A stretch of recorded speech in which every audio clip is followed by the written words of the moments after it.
friends, myself Sachin Tiwari, your chemistry teacher. आज का जो हमारा टॉपिक है वो है 12th स्टैंडर्ड में ऑर्गेनिक का पहला चैप्टर जिसको कहते हैं हेलो एल्केन हेलो एरीन।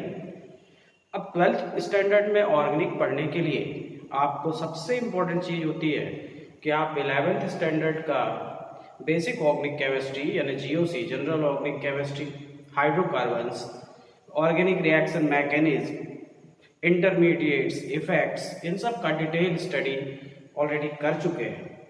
लेकिन इसको अगर आपने how to gain marks in school exam के हिसाब से पढ़ा है और रट्टा मारा है तो वो अब काम नहीं आना है। जिनने सीखा है उनको ही आगे समझ में आएगी।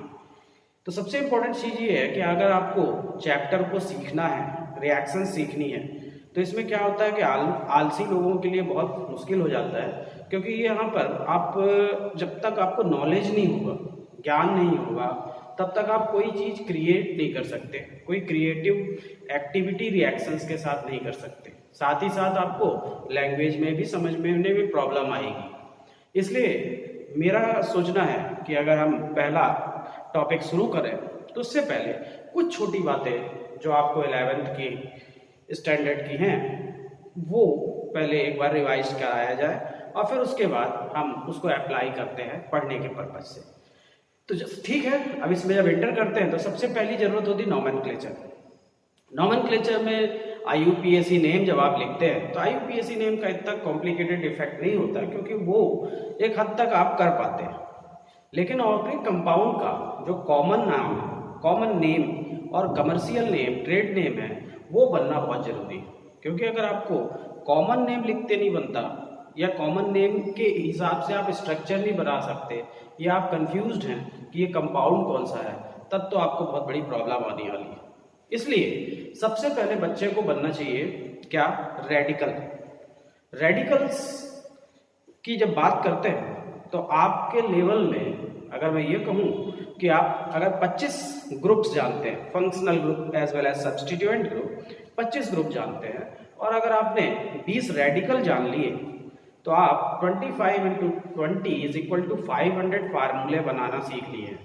जिस बंदे को 500 फार्मूले बनते हैं 11th-12th स्टैंडर्ड में, वो बहुत कुछ कर सकता है। क्योंकि ऑर्गेनिक रिएक्शंस में या ऑर्गेनिक केमिस्ट्री में रिएक्टेंट और प्रोडक्ट, ये दो चीज़ें हम बच्चे के लिए अननोन होती हैं।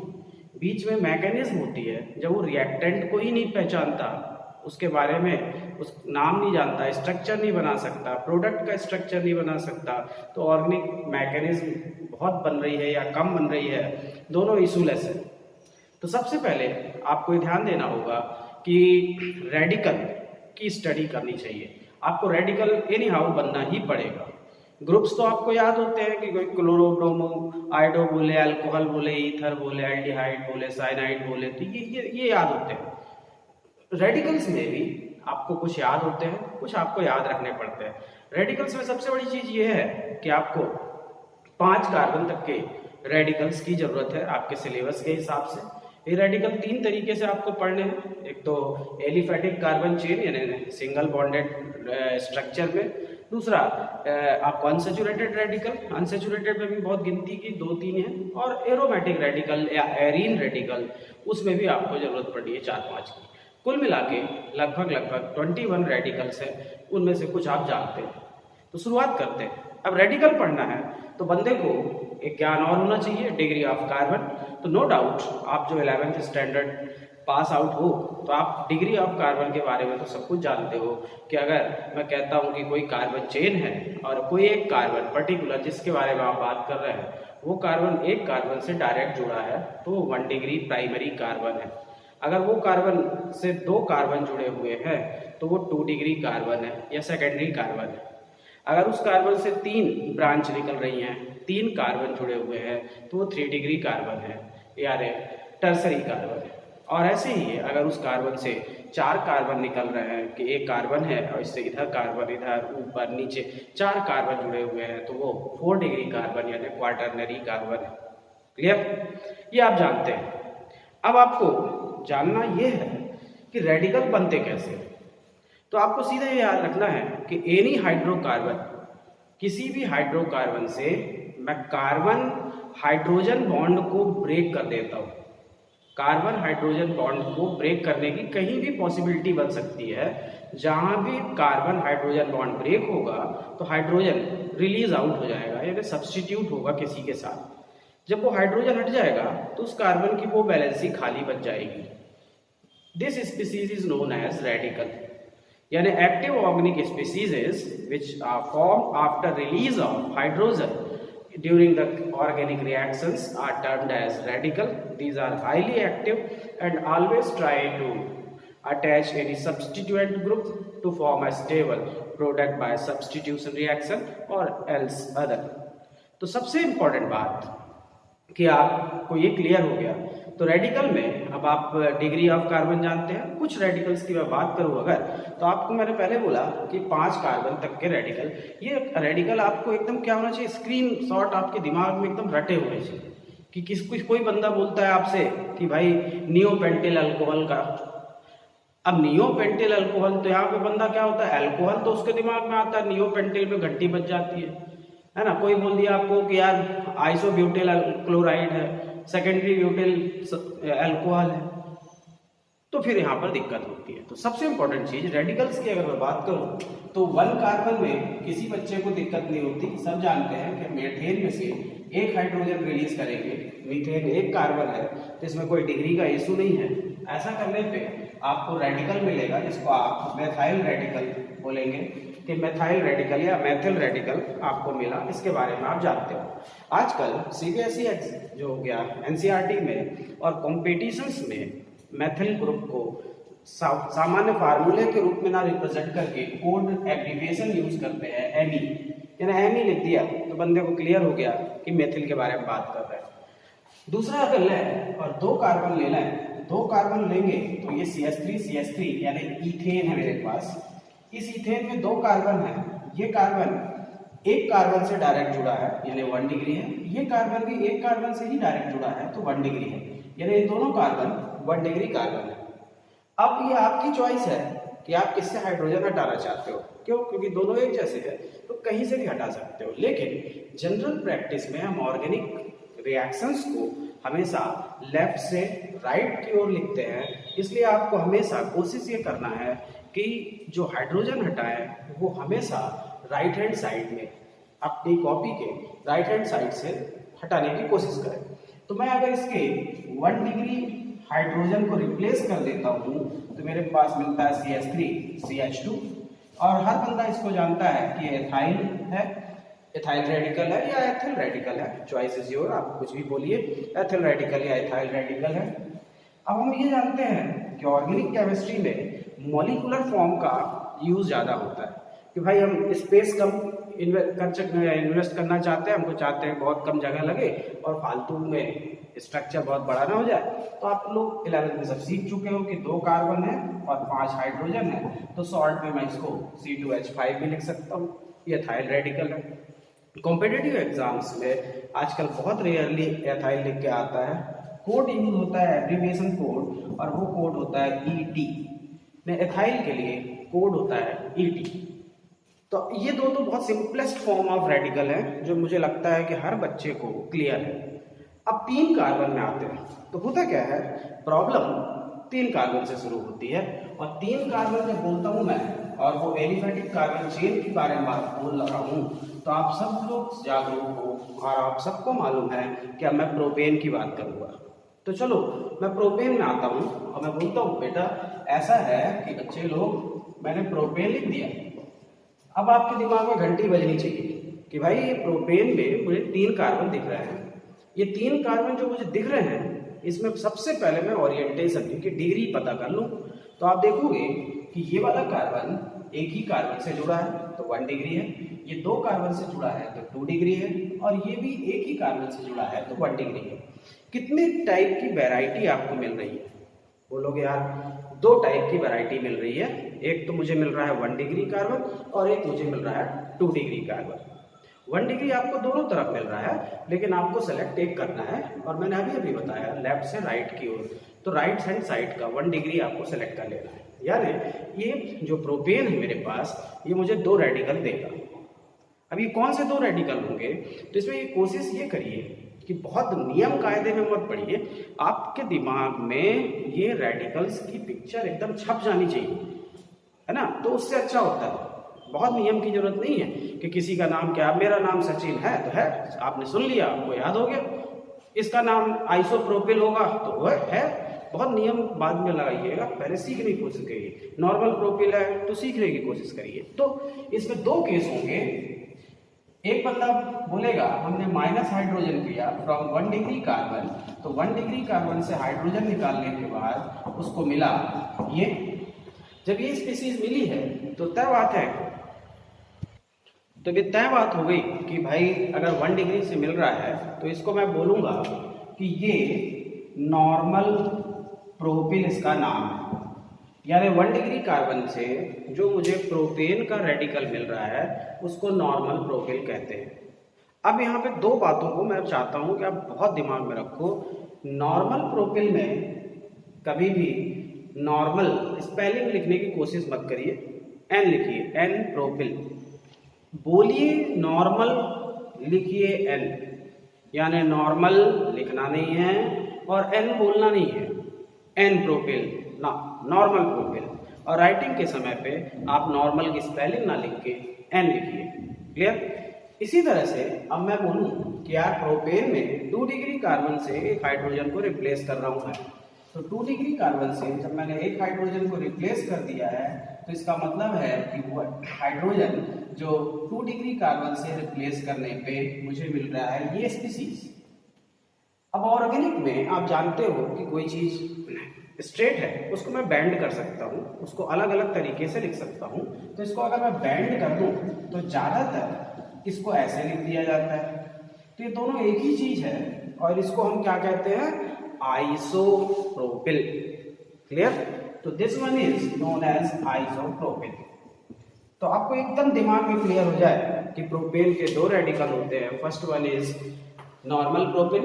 Normal propyl is obtained after the release of hydrogen atom from 1 degree carbon in straight chain, and the second one is isopropyl, and isopropyl is obtained after release of hydrogen from 2 degree carbon of the straight chain. Clear? तो आपको 4 radical हो गए, एक methyl एक ethyl, already जानते हो आप। Propane के 2 रेडिकल बनते हैं, नॉर्मल प्रोपिल और आइसोप्रोपिल। अब आपको जब ये मालूम है कि भाई हमने क्लियर कर लिया कि प्रोपेन में ये होगा, अब यही चीज अगर मैं 3 कार्बन से आगे बढ़ूं और 4 कार्बन में आ जाऊं और मैं बोलूं ब्यूटेन में बढ़ने की कोशिश करते हैं और देखते हैं कि ब्यूटेन में कितने रेडिकल होते हैं, क्या होता है। तो ये तो क्लियर हो गया कि ब्यूटेन में 4 कार्बन होंगे। अगर आपको कोई याद हो पुराना आइसोमरेज, तो आइसोमरेज में आपने 11th में एक चीज पढ़ी है जिसको कहते हैं chain isomerase. Clear? Chain isomerase में आप दिमाग में जोड़ डालिए तो आपने एक चीज सीखा, वो ये कि for chain isomerism the minimum number of carbon atom in organic compounds contain are 4। यानी किसी भी ऑर्गेनिक कंपाउंड में चेन आइसोमरेज को रिप्रेजेंट करने के लिए या चेन आइसोमर को ड्रॉ करने के लिए मुझे कम से कम 4 कार्बन चाहिए। ब्यूटेन में 4 कार्बन है। इसका मतलब ब्यूटेन को मैं 2 तरीके से लिख सकता हूँ, एक स्ट्रेट चेन ब्यूटेन यानी सीधे 4 कार्बन, और एक ब्रांच्ड चेन ब्यूटेन। तो इसके कारण से आपको ये ध्यान देना होगा कि पहले तो मैं इस ब्यूटेन को 2 तरीके से लिखूंगा, फिर 2 तरीके लिखने के बाद उसके डिग्रीज ऑफ कार्बन पहचानूंगा और फिर उसके बाद रेडिकल बनाने की कोशिश करूंगा। प्रोपेन के रेडिकल के नाम प्रोपेन तक सीमित रखिए, नॉर्मल प्रोपिल, आइसोप्रोपिल। अब ब्यूटेन में आ जाइए और ब्यूटेन में सोचते हैं अपन क्या होगा। तो ब्यूटेन 4 कार्बन है, तो 4 कार्बन के 2 चेन आइसोमर मिलेंगे। ऐसा करने पे एक तो मुझे स्ट्रेट चेन मिलेगा और एक मुझे ब्रांच्ड मिलेगा। जो स्ट्रेट चेन होगा उसको मैं सीधा 4 कार्बन लिख दूंगा, और ब्रांच करना है तो आप समझते हो कि 4 कार्बन की जब ब्रांचिंग होगी तो ऐसे होगी। क्लियर है? हाइड्रोजन आप फिलअप कर लोगे। हाइड्रोजन फिलअप करने के बाद अब आपका काम ये है कि इन दोनों स्ट्रक्चर में, जो कि एक स्ट्रेट चेन है और एक ब्रांच्ड है, दोनों में आप डिग्रीज ओरिएंटेशन करिए। बोलोगे स्ट्रेट चेन में ये 1 डिग्री है, ये 2 डिग्री है, ये 2 डिग्री है, ये 1 डिग्री है, यानी स्ट्रेट चेन में मुझे 2 वैरायटी के कार्बन मिल रहे हैं, 1 डिग्री एंड 2 डिग्री। क्लियर? तो अगर यही मैं ब्रांच में करता हूं तो ये 1 डिग्री है, ये 3 डिग्री है, ये 1 डिग्री है और ये 1 डिग्री है, यानी ब्यूटेन के ब्रांच्ड आइसोमर में मुझे 2 केस ही मिल रहे हैं, लेकिन एक 1 डिग्री मिल रहा है और एक 3 डिग्री मिल रहा है। अब बच्चे को कंफ्यूजन ये होगा कि इधर भी 1 डिग्री है, इधर भी एक 1 डिग्री आ रहा है, तो क्या करें? तो 2 तरीके होते हैं। एक तो रूल आपको ये बनने लगे ना, फिर रूल अप्लाई करिए। अभी कोशिश करिए कि ये दिमाग में छपना है, एकदम ये स्कैन हो जाना चाहिए, फिर आप रूल रेगुलेशन पे आइएगा। मेरी बातों को ध्यान से सुनिए। ब्यूटेन स्ट्रेट चेन को पहले निपटाते हैं। स्ट्रेट चेन प्रोपेन था, स्ट्रेट चेन ब्यूटेन भी है। इसमें 2 केस है, तो इसमें 2 केस है, तो आप 2 केसेस करेंगे, minus hydrogen from 1 degree carbon. स्वाभाविक है, लेफ्ट टू राइट, तो आपने इसको सिलेक्ट किया तो आपको मिला CH3 CH2 CH2 CH2 खाली बैलेंस। आप जानते हो मॉलिक्यूलर फॉर्म पे किसको लिख सकते हो, तो आप इसको CH3 CH2 whole twice CH2 खाली बैलेंस भी लिख सकते हो। क्लियर? इसको हम क्या पढ़ेंगे, तो इसको हम पढ़ते हैं normal butyl. Straight chain butane से अगर 1 डिग्री कार्बन से हाइड्रोजन रिप्लेस हो रहा है, तो जो मुझे रेस्ट ऑफ रेडिकल फॉर्म मिलेगा उसका नाम होगा नॉर्मल ब्यूटिल। यहां भी वही बात कि नॉर्मल स्पेलिंग नहीं लिखना है और एन पढ़ना नहीं है। चलिए आगे बढ़ते हैं। स्ट्रेट चेन 2 डिग्री कार्बन, अब ये 1 डिग्री है, तो इसके रिस्पेक्ट में अगर मैंने यहां से हाइड्रोजन निकाला है तो अब 2 डिग्री में इसको ही काउंट करूंगा। ये नहीं कि यहां से निकाला जंप करके 2 डिग्री में यहां पहुंच जाऊंगा। क्लियर? अगर मैंने इससे हाइड्रोजन निकाला होता तो ठीक इसके बगल वाले 2 डिग्री से निकालता हाइड्रोजन, क्योंकि ये भाई मैंने इससे हाइड्रोजन निकाला है इसलिए इस वाले से हाइड्रोजन निकालूंगा। तो अब मैं अगर यही बोलूं कि minus hydrogen from 2 degree carbon butane, तो आप बोलोगे मुझे मिलेगा CH3 CH2 CH खाली वैलेंसी CH3। क्लियर? इस चीज को आप थोड़ा सा चाहो तो बैंड करके लिख दो, क्योंकि ये ज्यादातर ऐसे ही लिखा जाता है, यूज होता है।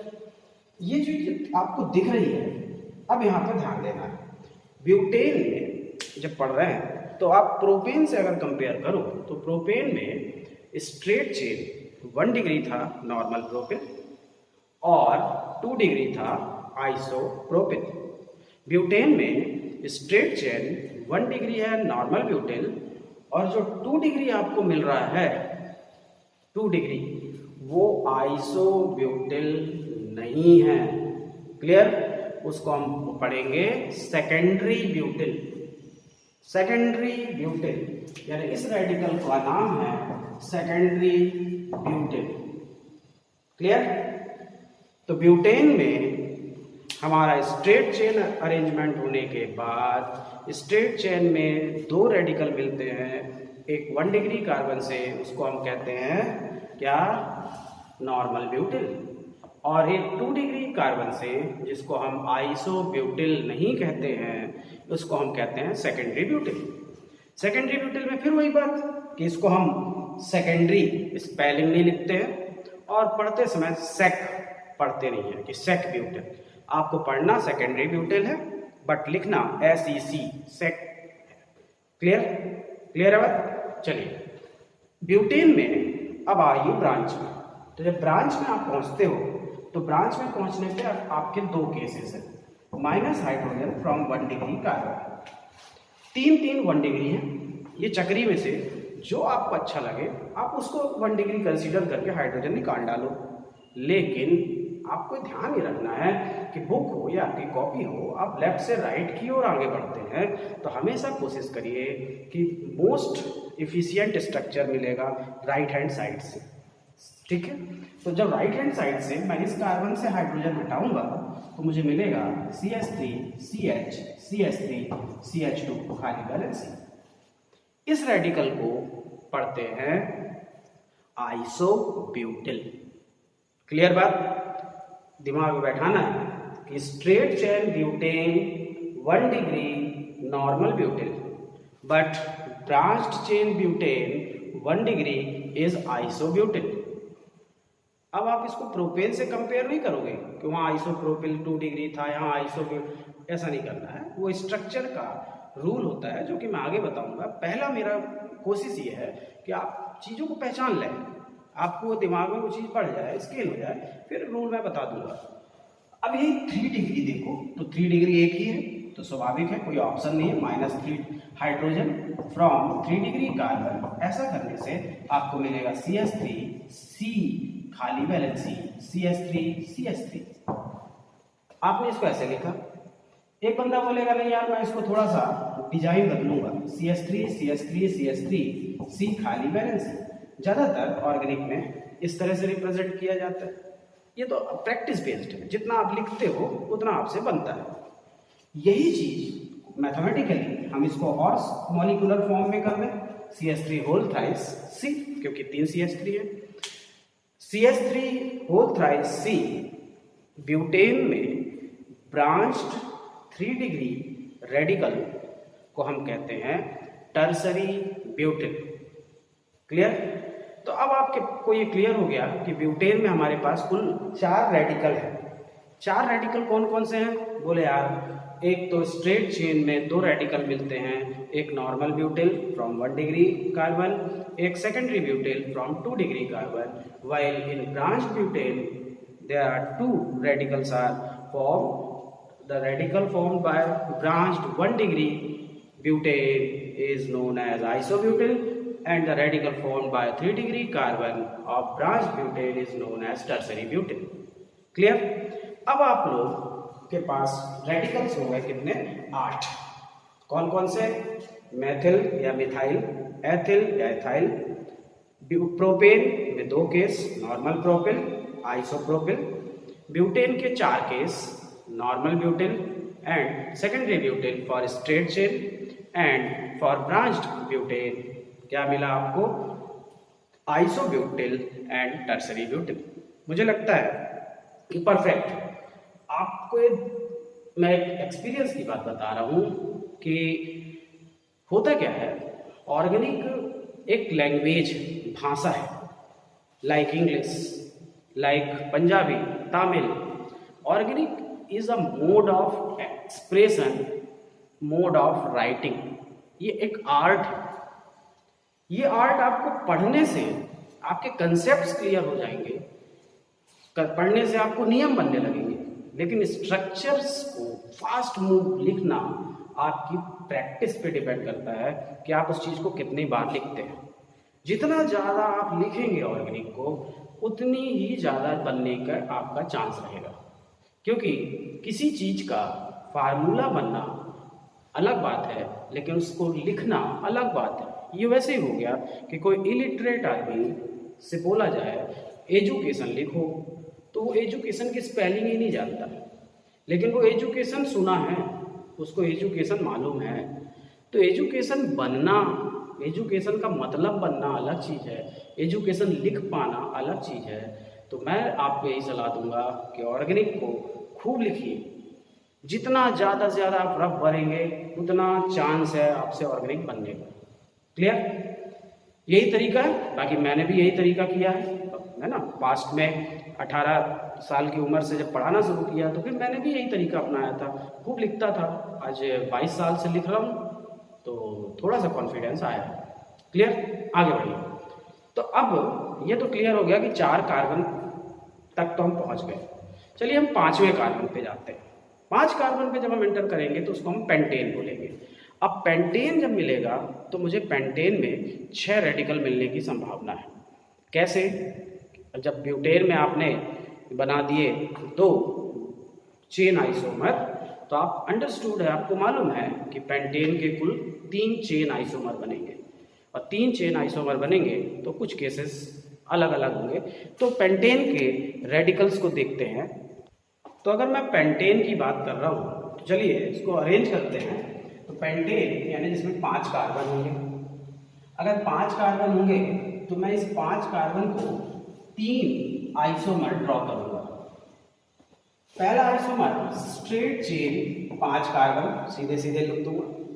दूसरा सिंगल ब्रांच पेंटेन 5 कार्बन का सिंगल ब्रांच। तीसरा 5 कार्बन का डबल ब्रांच।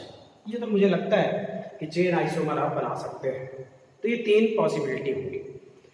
सीधा स्ट्रेट चेन में जब आप देखोगे तो बोलोगे फिर से वही केस होगा 1 degree 2 degree 2 degree 2 degree 1 degree. यानी मुझे इसमें 2 केसेस दिख रहे हैं। स्ट्रेट चेन पेंटेन में एक 1 डिग्री और एक 2 डिग्री। तो आप वही बात कि ये 1 डिग्री से हाइड्रोजन रिप्लेस कर दीजिए, हाइड्रोजन फ्रॉम 1 डिग्री कार्बन और एक हाइड्रोजन फ्रॉम 2 डिग्री कार्बन। जब 1 डिग्री से आपने रिप्लेस किया तो आपको मिला CH3 CH2 CH2 CH2 CH2 खाली वैलेंसी, या CH3 CH2 whole base 3 CH2 खाली वैलेंसी। लाइक ब्यूटेन वो नॉर्मल ब्यूटिल था, ये नॉर्मल पेंटिल है, नॉर्मल पेंटिल रेडिकल। 2 डिग्री में आ जाइए तो 2 डिग्री में क्या मिलेगा? CH3 CH2 CH2 CH खाली वैलेंसी और CH3। इसी चीज को आप CH3 CH2 CH2 CH CH3 ऐसे लिख सकते हैं। इसको हम पढ़ेंगे लाइक ब्यूटेन, वहां पे 2 डिग्री से मुझे मिल रहा था सेकेंडरी ब्यूटिल, तो यहाँ पर मैं इसको पढ़ूंगा सेकेंडरी पेंटिल। क्लियर? तो पेंटेन के जो रेडिकल स्ट्रेट चेन अरेंजमेंट में मिले हैं वो लाइक ब्यूटेन है। जैसे ब्यूटेन में था normal butyl and secondary butyl, उसी तरह पेंटेन में है normal pentyl and secondary pentyl. दिमाग में बैठाइए इस चीज को। दूसरा केस लेते हैं। दूसरा केस में single branch pentane. Single branch में जब जाओगे आप तो CH3 CH2 CH CH3 CH3, ये 1 डिग्री है, ये 1 डिग्री है, ये 1 डिग्री है और ये 3 डिग्री है। ये 2 डिग्री जो आपको कार्बन बीच में दिख रहा है, इस 2 डिग्री से भी एक अनस्टेबल रेडिकल मिलता है, उसको आइसो एमिल या AMIL एमिल कहते हैं। But it is useless. इसके कोई भी कंपाउंड पूरे सिलेबस में आपको पढ़ने को नहीं मिलेंगे, गारंटीड। इसलिए आप इसमें भी कंफ्यूज मत होइए, सीधा आपको 2 केसेस मिल रहे हैं लाइक ब्यूटेन। एक 1 डिग्री सिंगल ब्रांच, एक 3 degree single branch. 1 degree single branch choice आपकी है, किसी को भी ले लो। तो CH3 CH2 CH CH2 खाली वैलेंसी CH3। इस रेडिकल को ब्यूटेन से कंपेयर करिए। ब्यूटेन का सिंगल ब्रांच आइसो ब्यूटेन था, यहाँ पर इसको हम पढ़ेंगे iso pentyl. Iso pentyl. Similarly यहाँ से आप minus hydrogen from 3 degree carbon of pentane single branch, तो आपको मिलेगा CH3 CH2 खाली वैलेंसी CH3 CH3 ऐसे लिख दिया। या इसको आप थोड़ा सा स्टाइलिश कर दीजिए, CH3 CH2 CH3 CH3 खाली वैलेंसी। क्या कहोगे? लाइक ब्यूटेन, ब्यूटेन में जो 3 डिग्री सिंगल ब्रांच था वो टर्सरी ब्यूटिल था बच्चे। तो पेंटेन में भी सिंगल ब्रांच 3 डिग्री कार्बन को हम बोलेंगे टर्सरी पेंटिल। समझ रहे हो बच्चे लोग? Tertiary pentyl. तो ये क्लियर हो गया कि पेंटेन का जो 4 रेडिकल मिल रहे हैं, तो उसमें पहला केस जो हो रहा है वो straight chain pentane, normal pentyl, secondary pentyl, like as butane, normal butyl, secondary butyl. Pentane का single branch pentane similar single branch butane के जैसा है, वहाँ था isobutyl and tertiary butyl 2 radical, यहाँ है isopentyl and tertiary pentyl 2 radical. Clear? अब आप इसमें आ जाइए कि भाई अब मैं लास्ट वाले की बात करूं, तो लास्ट वाले को अगर आप देखो तो इसमें 5 कार्बन है, डबल ब्रांच है, लेकिन जब आप अरेंजमेंट पे देखते हो तो बोलते हो यार ये carbon CH3 CH3 CH3 CH3 1 degree 1 degree 1 degree 1 degree, ये कार्बन 4 डिग्री है। 4 डिग्री कार्बन में कभी हाइड्रोजन होता नहीं है, 4 डिग्री कार्बन में कभी हाइड्रोजन होता नहीं है, तो no doubt 4 degree forget it, 4 degree से कोई मतलब नहीं है। ध्यान से देखो, इस पूरी चक्री में इसकी जो 4 आर्म्स बनी है, चारों CH3 है। तो चॉइस इज योर, आप कहाँ से हाइड्रोजन निकालना चाहते हो।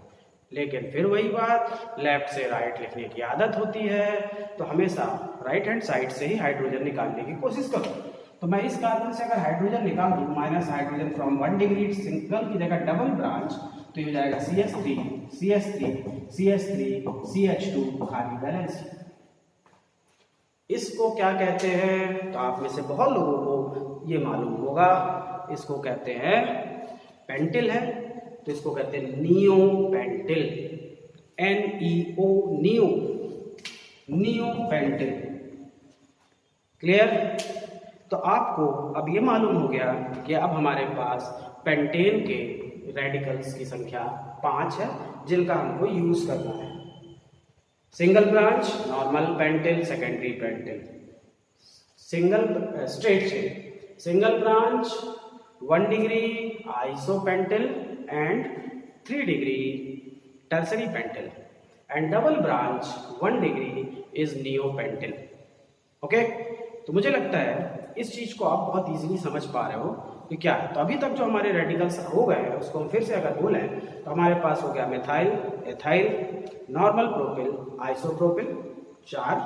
ब्यूटेन में भी मुझे 4 मिले थे, कौन कौन से? बोले यार, normal butane, secondary butane, isobutane and tertiary butane.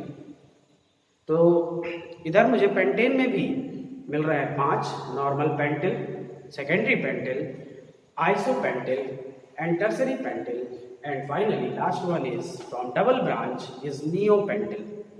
तो अब मेरे पास जो रेडिकल्स का नंबर हो चुका है वो हो गया है 13। मुझे 20 रेडिकल की जरूरत है। 20 रेडिकल अगर मुझे मालूम हो जाएंगे तो मेरी ऑर्गेनिक बहुत ईजी हो जाएगी। क्लियर? हाँ। अब अगर आपको ये याद है, अब आपसे कोई बोले कि बेटा नियोपेंटिल अल्कोहल बताओ, यहाँ यार नट बोल्ट खाली है बैलेंस ही, OH को ले जाके जोड़ दो, नियोपेंटिल अल्कोहल बन गया। कोई बोलता है यार टर्सरी ब्यूटिल क्लोराइड का फार्मूला बताओ, तो आप बोलोगे ये है टर्सरी, दिमाग में मेरे छपा हुआ है, ये पेंटिल है, तो टर्सरी पेंटिल क्लोराइड बताओ, तो यहाँ पे Cl लगा दो। यानी आपको समझना ये है कि अगर आपके बेसिक्स में रेडिकल क्लियर नहीं है तो दिक्कत होगी। जिन बच्चों का रेडिकल क्लियर है वो बहुत परफेक्ट होते हैं, लेकिन 90% से ऊपर बच्चों को रेडिकल्स का ही नॉलेज नहीं होता, या होता है तो उनको याद तो होता है बट दे कांट राइट, लिख नहीं सकते। और अगर आप लिख नहीं सकते तो ओरल एग्जाम थोड़ी होगा, राइटिंग करनी होगी, तो आपको ये बनना ही चाहिए। तो इस प्रकार से आपका जो सिलेबस है उसमें एलिफैटिक कंपाउंड में जो रेडिकल आपके सिलेबस में दिए हुए हैं वो हैं ये रेडिकल्स आपको पढ़ने हैं। ये 13 रेडिकल आपको बनने चाहिए। अब और कौन से रेडिकल होते हैं उनके बारे में चर्चा करते हैं और देखते हैं। तो अब हमारी जो ज़रूरत है वो है अब अनसैचुरेटेड रेडिकल। अनसैचुरेटेड क्या है? तो आप 11th में सीख चुके हो कि hydrocarbons which contain double bond or triple bond in open chain structure are considered as unsaturated hydrocarbon, like alkene, alkyne, alkadine, polyalkene, polyalkyne, जिनमें दो से ज़्यादा बॉन्ड्स हों। ऐसे हजारों लाखों कंपाउंड, लेकिन बच्चे आपको ज़रूरत सिर्फ और सिर्फ 3 रेडिकल की, और 3 में भी तीसरा जो है वो गेस्ट है, यानी 99% चांसेस आपको 2 ही रेडिकल की होनी है। यार 2 रेडिकल नहीं बनेंगे तो वो आप सीख लो। तो अनसैचुरेटेड हाइड्रोकार्बन में आपको 3 रेडिकल पढ़ने जो हैं उन पे ध्यान लगाओ। मैं कुछ कंपाउंड लिख रहा हूँ। अगर मैंने कहा एक कंपाउंड है एथीन, एक कंपाउंड है प्रोपीन और एक कंपाउंड में लिख रहा हूँ प्रोपाइन, सिर्फ इतना अभी कंपाउंड लिखा है, ध्यान देना। एथीन जब मैंने लिखा उसका फार्मूला CH2 हुआ। प्रोपीन को जब मैं लिखता हूँ तो मैंने इस तरह से लिख दिया है, इसका फार्मूला ये हुआ प्रोपीन। और जब मैं प्रोपाइन लिखना चाहता हूँ तो इसका फार्मूला ये हुआ। बच्चे अब आप थोड़ा ध्यान दो, जब मैंने एथीन लिखा तो आप दोनों कार्बन पे ध्यान लगाओ।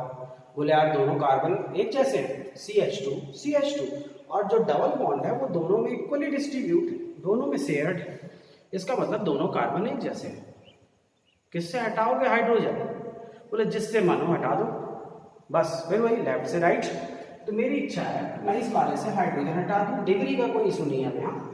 तो माइनस हाइड्रोजन, तो मेरे को मिलेगा CH2 डबल बॉन्ड CH खाली बैलेंस।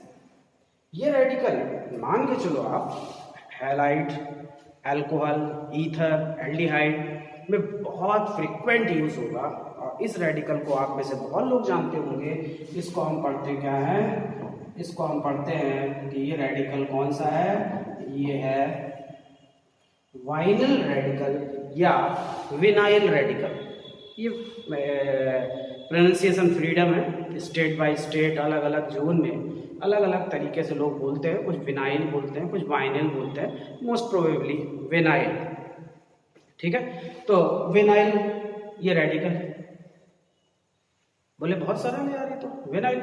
अब आपको विनाइल याद है, मैं बोलता हूँ विनाइल क्लोराइड Cl लगा दो, विनाइल अल्कोहल OH लगा दो, विनाइल मेथिल ईथर यहाँ OCH3 लगा दो। अब मैं बोल दूँ यहाँ पे एल्डिहाइड अगर लगा दूँ CH2 डबल बॉन्ड CH तो विनाइल एल्डिहाइड ऐसे नहीं पढ़ेंगे, क्योंकि एल्डिहाइड में ऑलरेडी कार्बन है, वो प्रिंसिपल फंक्शनल ग्रुप है। तो फिर वहाँ पे एल्डिहाइड हो जाएगा, तो उसका IUPAC नाम आप लिखोगे, प्रो-2-इन-1-अल। और ऐसे इस कंपाउंड को हम कॉमन नाम बोलते हैं एक्रेल्डिहाइड। एक्रेल्डिहाइड, तो जहाँ भी एक्रेल आएगा, एक्रेलिक क्लोराइड, एक्रोलाइट, एक्रेल्डिहाइड, एक्रेलिक एसिड, एक्रेल आएगा, वहां पे ये विनाइल रेडिकल ही होगा। या बहुत यूज होगा, इसको ध्यान रखना। चलिए आगे बढ़िए, प्रोपीन पे आओ। अब प्रोपीन में आप ध्यान से देखो, ये दो कार्बन डबल बॉन्डेड है, लेकिन ये सिंगल बॉन्डेड है। अब इसको एक ऑर्डिनरी दिमाग लगाओ, दो कार्बन जो डबल बॉन्ड से बंधे हुए हैं वो ज्यादा स्टेबल है? बोले हाँ, वो सब्स्टिट्यूशन के लिए तो बहुत स्टेबल है। क्यों? क्योंकि रेडिकल का फॉर्मेशन जो होता है वो बेसिकली सब्स्टिट्यूशन रिएक्शंस के लिए होता है। कि कोई हाइड्रोजन चला गया, मैं बोल रहा हूँ माइनस हाइड्रोजन, तो माइनस अगर हुआ है तो वो बैलेंसिंग खाली तो पड़ी नहीं रहेगी, वहां पे कोई आके जुड़ेगा भी। यानी सब्स्टिट्यूशन रिएक्शंस में रेडिकल फॉर्मेशन होता है इंटरमीडिएट के फॉर्म पे, और फिर उसके बाद आगे की रिएक्शन होती है। तो ये तय रहा कि आपको दिमाग में बैठाना है कि एक साथ अगर मुझे डबल बॉन्ड और सिंगल बॉन्ड दोनों मिल रहा है तो मैं सिंगल बॉन्डेड कार्बन का ही सब्स्टिट्यूशन कर पाऊंगा। इसलिए सिंगल बॉन्डेड से ही हाइड्रोजन निकाल के रेडिकल का फॉर्मेशन कर सकता हूं। क्लियर? तो आप बोलोगे इस कार्बन से हाइड्रोजन हटाऊंगा तो मुझे मिलेगा CH2 CH CH2 खाली बैलेंसी, और इसको हम पढ़ते हैं एलिल रेडिकल या allyl radical, choice is your, L radical. Similarly अब मैं बोलूं कि यही चीज यहां अप्लाई करोगे, ट्रिपल बॉन्ड या सिंगल बॉन्ड, तो माइनस हाइड्रोजन करने पे आपको मिलेगा सिंगल बॉन्ड CH3 CH2 खाली बैलेंसी। इसको पढ़ते हैं propargyl radical. This radical is a guest, इसका ज्यादा यूज नहीं है, ये बढ़िया मेहमान है, शायद कभी जरूरत आपको पड़ जाए, शायद। तो अनसैचुरेटेड हाइड्रोकार्बन के दो रेडिकल का बहुत प्रॉपर यूज होगा, बहुत ज्यादा, और वो है विनाइल एंड एलिल रेडिकल। साथ में शायद प्रोपार्जिल की भी जरूरत पड़ जाए। तो अब आपके पास रेडिकल्स की संख्या हो गई 16। ये 16 रेडिकल आपके हो गए। अब 4 रेडिकल और बचे हैं, वो भी अगर मैं सीख लूं तो मेरे पास 20 रेडिकल हो जाएंगे, और 20 रेडिकल में 25 ग्रुप मेरे पास हैं, क्लोरो, ब्रोमो, आइडो, ईथर, अल्कोहल सभी मिला के। इन 25 ग्रुप्स को जोड़ूंगा तो 500 फार्मूले में बनाऊंगा। अब 500 फार्मूले में तो यार आप पोस्ट ग्रेजुएशन कर लोगे। क्लियर? तो और आगे देखते हैं और रेडिकल्स के बारे में जानने की कोशिश करते हैं कि हाँ ये कौन से हैं। तो जब आपने अनसैचुरेटेड रेडिकल सीख लिए तो अब आगे जरूरत पड़ता है मुझे यार एरोमेटिक रेडिकल या एरीन रेडिकल। मुझे यार ये एरोमेटिक रेडिकल क्या होता है? तो बोले यार एरोमेटिक तो सब बच्चे जानते हैं कि एरोमेटिक कंपाउंड या है जो अकल्स लॉ को फॉलो करे और उसके हिसाब से 4n+2 is equal to pi electron rule को फॉलो कर रहा हूँ, वो एरोमेटिक है। अभी आप ये सिंपल ध्यान रखो कि अभी दुनिया भर का एरोमेटिक की आपको जरूरत नहीं है, आपको बेंजीन की जरूरत है और एरीन में आपको टॉलुइन की जरूरत है। इनसे ही 4 रेडिकल बनेंगे और इनमें ही पूरी केमिस्ट्री आपको यूज हो जानी है। देखते हैं, जैसे अगर मैं बेंजीन बोलूँ C6H6 और हाइड्रोजन रिप्लेस कर दूँ तो जो मिला वो C6H5 मिला, सब जानते हो।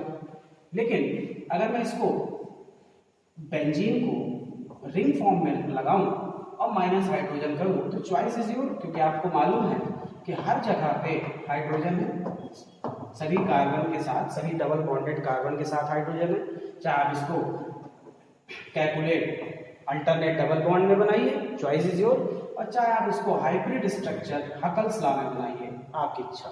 एक हाइड्रोजन रिप्लेस कर देता हूं मैं इसको, तो स्वाभाविक बात है आप इसी चीज को ऐसे भी लिख सकते हो, ये आपको बनता है। दोनों में से किसी को भी आप लिखो, ज्यादातर बेंजीन हम 12th स्टैंडर्ड में पढ़ रहे हैं तो हमेशा रिंग स्ट्रक्चर ही बनाना होगा। इस रेडिकल को हम पढ़ते हैं फेनिल रेडिकल। फेनिल रेडिकल को कॉम्पिटिशन्स में पीएच कोड रिकमेंडेड है, यानी जरूरी नहीं है कि मैं रिंग बनाऊं। मैं अगर ऐसे लिख दूंगा और पूछूंगा बच्चा ये क्या लिखा है, तो ये नहीं कि आप बोलो फो लिखा है, बोले PHOH लिखा है यानी फेनिल और उसमें OH जुड़ा है, यानी this is known as phenol. Clear?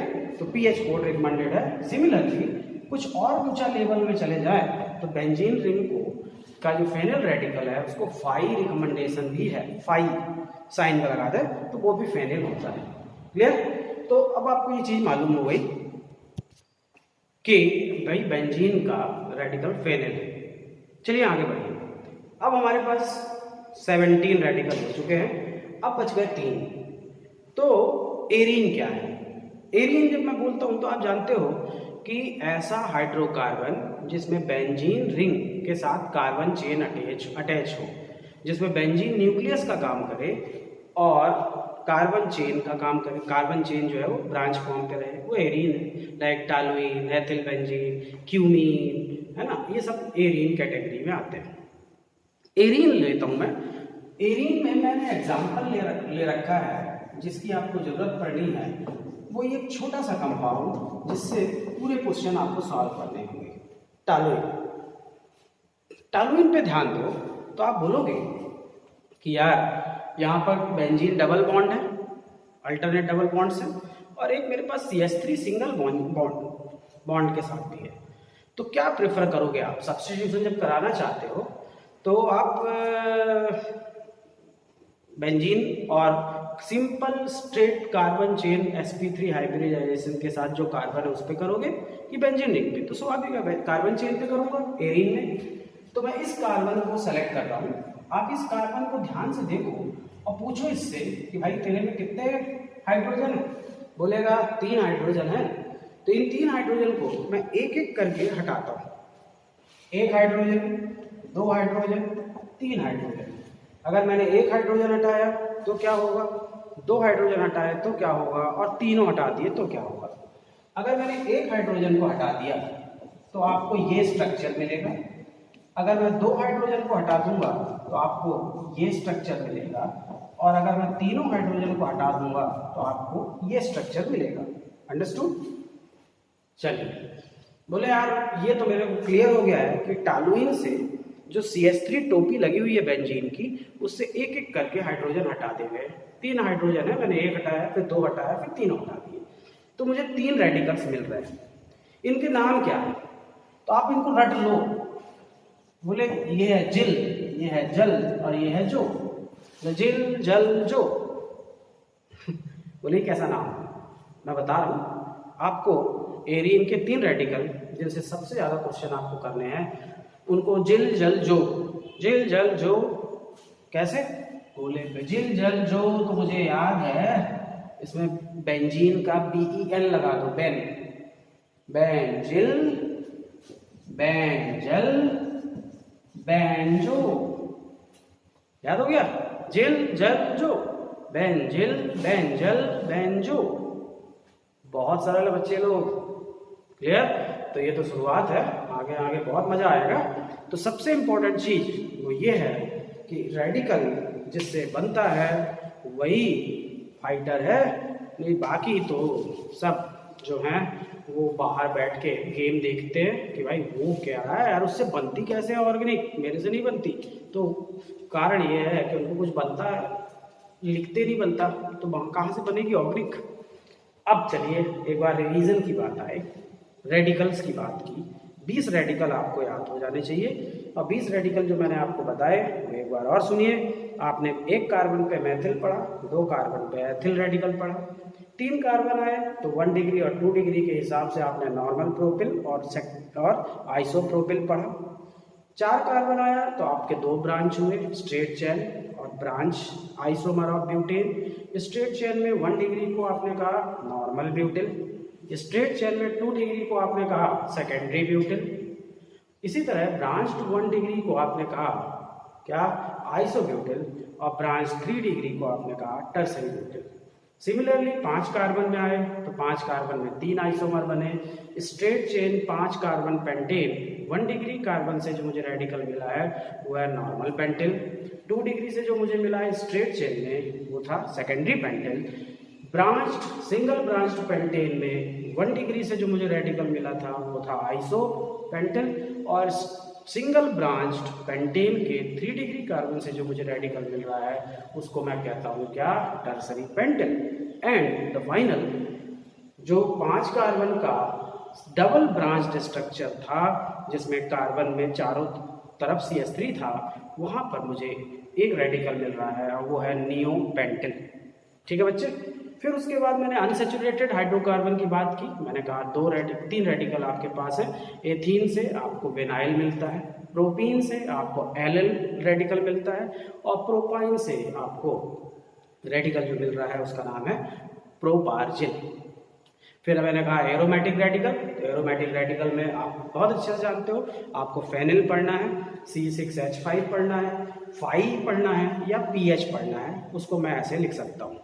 फिर मेरे को एरीन के 3 रेडिकल पढ़ने पड़े, और ये 3 रेडिकल मैंने बहुत अच्छे से याद किए कि मैंने टॉलुइन से एक एक करके हाइड्रोजन निकालना शुरू किया तो 3 केसेस मुझे मिले, और उसको हमने मजाक में पढ़ा जिल जल जो, यानी बेंजिल बेंजल बेंजो। तो बेटा लोग, बच्चे लोग, आप मुझे लगता है कि ये शुरुआत है, आपको ऑर्गेनिक में बहुत अच्छे से पढ़ने को मिलेंगी चीज़ें। कोशिश करिए ये बुक को सामने रख के सचिन सर जो बता रहे हैं उसको साथ में देखते रहिए, बहुत ध्यान से सुनिए। सुनने के बाद होमवर्क ये है कि एटलीस्ट 2 टाइम्स और 3 टाइम्स आप इसको लिखिए। गारंटी बोलता हूँ कि विद इन 2-3 मंथ आप में परफेक्शन आ जाएगा ऑर्गेनिक में। ओके, तो अगर बहुत अच्छा लगा हो तो प्लीज़ लाइक भी किया करिए, सब्सक्राइब करेंगे तब तो बहुत अच्छी बात होगी, शेयर भी कर सकते हैं, चॉइस इज योर। तो आज के लिए इतना ही। अगला प्रवचन अगले वीडियो में, और अगले वीडियो में हम GOC में यानी हेलो एल्केन और हेलो एरीन्स में GOC का नेक्स्ट स्टेप में एंटर करेंगे, जिसमें हाइब्रिडाइजेशन को सीखेंगे। इंटरमीडिएट्स कार्बोकैटायन, कार्बेनायन और फ्री रेडिकल, इनको कैसे इनको यूज करेंगे हम चैप्टर के अंदर वो पढ़ेंगे। ये ध्यान रखिएगा कि ये चीज़ें चैप्टर में ही हैं, मैंने बीच का मटेरियल उठा के आपको पहले पढ़ा दिया है। क्लियर? ओके, तो आज के लिए इतना ही। Good day.